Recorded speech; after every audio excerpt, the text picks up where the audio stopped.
بسم اللہ الرحمن الرحیم۔ عورتوں سے بیعت کا طریقہ کیا تھا؟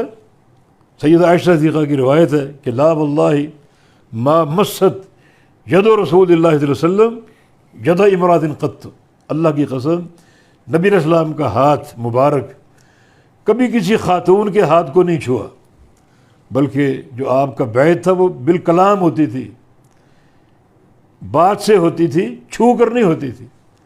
ہم مردوں کی بیعت ہاتھ کے مسافے سے ہوتی ہے، بلکہ امیمہ بنت رقیقہ نامی خاتون نے جب بیعت لینے کے لیے آئی نبی علیہ السلام کے ہاتھ پہ تو کہا کہ الا تصافحنا، ہم سے آپ مصافحہ کیوں نہیں کرتے بیعت کے لیے تاکہ بات پکی ہو؟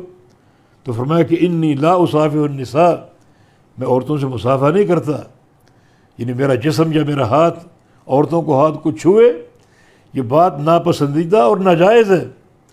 میری بیعت جو ہے بالکلام ہوگی، زبانی گفتگو سے ہوگی۔ چنانچہ آپ زبانی یہ آیتیں پڑھا کرتے تھے بیعت لینے کے لیے، یعنی جو آیت ہے آیت نمبر 10 وہ آپ پوری غفور الرحیم تک تلاوت کیا کرتے تھے، اور یہ کلام یہ آپ کا تلاوت کرنا یہ بیعت کے لیے کافی ہوتا تھا۔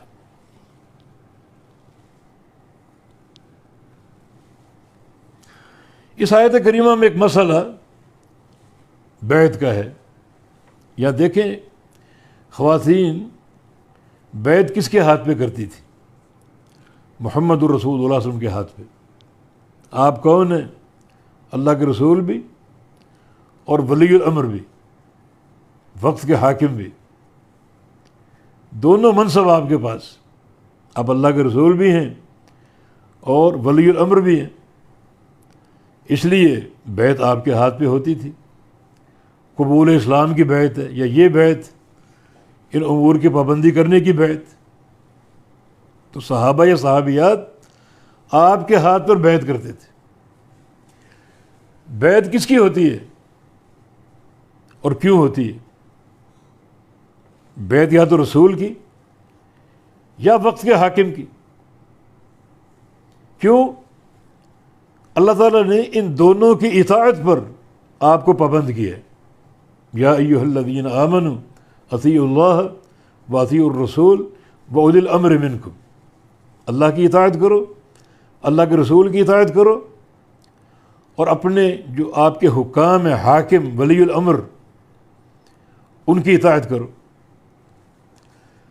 تو اللہ تعالیٰ نے اپنے نبی کی اطاعت پر آپ کو مامور کیا، نبی کی بیعت کرو۔ اولو الامر کی اطاعت پر آپ کو مامور کیا، اولو الامر کی بیعت کرو۔ اولو الامر کی جو اطاعت ہے وہ مشروط ہے، وہ اطاعت معروف میں ہو، نافرمانی میں نہ ہو۔ اب نبی اور ولی الامر کی اطاعت کی بیعت کیوں؟ بیعت کی جو مقصدیت اس پر غور کیجئے۔ تو مقصدیت یہ ہے کہ جو امت ہے، یہ مملکت کے لوگ ہیں، وہ اختلاف سے بچ جائیں۔ رسول موجود ہے، رسول کے ہاتھ پر بیعت ہو تاکہ رسول کی اطاعت کا سکہ چلے۔ یا رسول کا دور گزر گیا، جس مقام پر موجود ہے وہ ولی الامر ہے، اس کے ہاتھ پہ بیعت کرو تاکہ اکیلے اس کی اطاعت کا سکہ چلے، امت میں افتراق نہ ہو، اختلاف نہ ہو، گروہ بندی نہ ہو، فرقہ بازی نہ ہو۔ اور بات واضح ہے، اللہ تعالیٰ نے رسول کی اطاعت پر آپ کو مامور کیا، اور جو وقت کا حاکم جو ولی الامر ہے اس کی اطاعت پر آپ کو مامور کیا، بشرطے کہ اس کی بات اللہ اور اس کے رسول کی بات کے مطابق ہو۔ وجہ کیا ہے؟ تاکہ رعیت اختلاف سے بچ جائے، افتراق سے بچ جائے، گروہ بندی سے بچ جائے، اور وحدت قائم ہو۔ بیعت کیا چیز ہوتی ہے؟ بیعت ہوتی ہے العقد بالطاعہ۔ بیعت کا معنی العہد علی الطاعہ، اطاعت کا ایگریمنٹ، جس کے ہاتھ پر آپ بیعت کر رہے ہیں اس کی اطاعت کرنے کا ایک ایگریمنٹ کر رہے ہیں، آپ ایک عقد اور عہد کر رہے ہیں۔ اطاعت کس کا حق ہے؟ اللہ کے رسول کا، یہ ولی الامر کا جن کا قرآن میں ذکر ہے، یا ہر بندے کا جس کے ہاتھ پر آپ بیعت کریں؟ یعنی بیعت کے مقاصد پر غور کریں. ایک تعریف بیعت کی یہ کی گئی کہ عقد وفاؤہ عہد ونقضہ غدر. یہ بیعت ایک عقد ہے جس کو پورا کرنا ضروری ہے اور جس کو توڑنا غدر اور دھوکہ ہے. یہ بیعت کا مقصد ہے.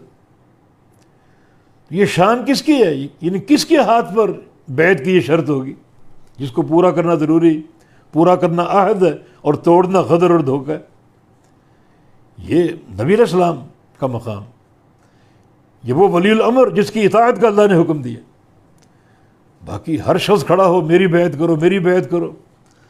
خاص طور پہ جو یہ تصوف کے گروہ ہیں صوفیاء، ان کی بیعتوں نے امت کو تقسیم کر دیا، افتراق پیدا کر دیا، بیعت کے مقاصد ختم کر دی.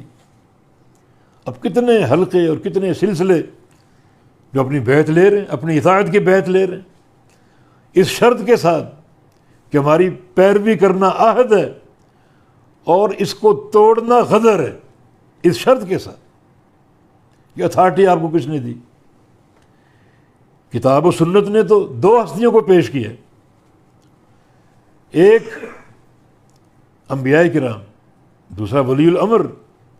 اگر اس کی بات اللہ رسول کی بات کے مطابق، یہ تیسری بیعت کہاں سے آ گئی؟ نبی علیہ السلام کے دور میں، صحابہ کے دور میں، حالانکہ بڑے بڑے سادات اور صحابہ موجود تھے، کبھی کسی نے بیعت لی ہو؟ نہیں. ان دو بیعتوں کے علاوہ بیعت کی ہر قسم بدعت ہے. نبی علیہ السلام کا فرمان من عمل عملا لیس علیہ امرنا فہو رد. جس شخص نے کوئی ایسا عمل کیا جس پر ہمارا ٹھپا نہیں ہے، جس کو ہماری تصدیق اور تائید حاصل نہیں ہے، وہ مردود ہے. اور یہ ایک نئی چیز ہے. اب مختلف حلقے گروہ قائم ہیں. کوئی تیجانی سلسلے کی بیعت لے رہا ہے، کوئی رفاعی سلسلے کی بیعت لے رہا ہے، کوئی حسینی سلسلے کی، کوئی سہروردی سلسلے کی، کوئی نقشبندی سلسلے کی، اور کوئی قادری سلسلے کی. کسی دور میں ڈاکٹر اسرار تھے، اپنی بیعت لے رہے تھے. تو یہ جو بیعتوں کا سلسلہ ہے، اس کا پہلا نقصان امت کی تقسیم اور تفریق ہے. کیونکہ ان سارے سلسلوں میں طرق مختلف ہیں، طریقہ عبادت مختلف ہے، عقائد مختلف ہیں. یہ متفرق بیعتیں امت کو تقسیم کرنے کی سازش اور دین کو گویا شطرنج کا کھیل بنا دی. دین تو حقیقت واحدہ کا نام ہے، اطیعوا اللہ و اطیعوا الرسول، تاکہ پوری مملکت ایک حکم پر قائم ہو، ایک عقیدے پر قائم ہو.